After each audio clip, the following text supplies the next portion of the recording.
latest at trending na mga balita sa DZRH Showbiz Spotted.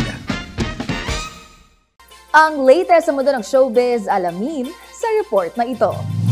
Umani ng samut-saring reaksyon online ang performance sa aktor na si Carlo Aquino sa coronation night ng isang beauty pageant sa Bacolod. Palagi kitang awitan ng kundi man di masawa, di ka pababayaan, isasayaw kita hanggang sa walang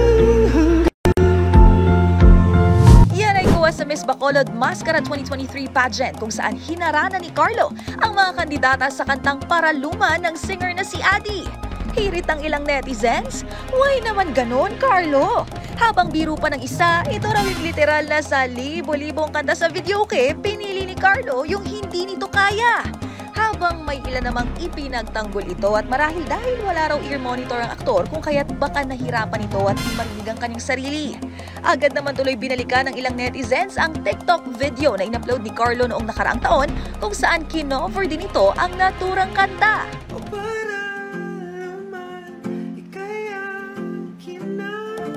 Sabay hirit ng, ba't daw doon ay okay naman ang naging pag-awit nito?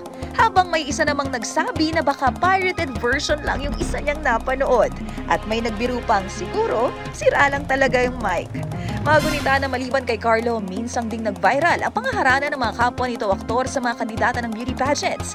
Gaya ni Luis Ontivero sa Miss Pagadian, gayon din si Albi Casino sa Mutya ng Cotabato. Wala pa namang komento si Carlo Aquino ukol dito. At yan ang DZRH Showbiz Hottest News mula sa kauna-unahan sa Pilipinas. DZRH, ito pa ang iyong Showbiz Angel. Tuloy-tuloy sa pagbabalita, tuloy-tuloy sa serbisyo. Sama-sama tayo, Pilipino.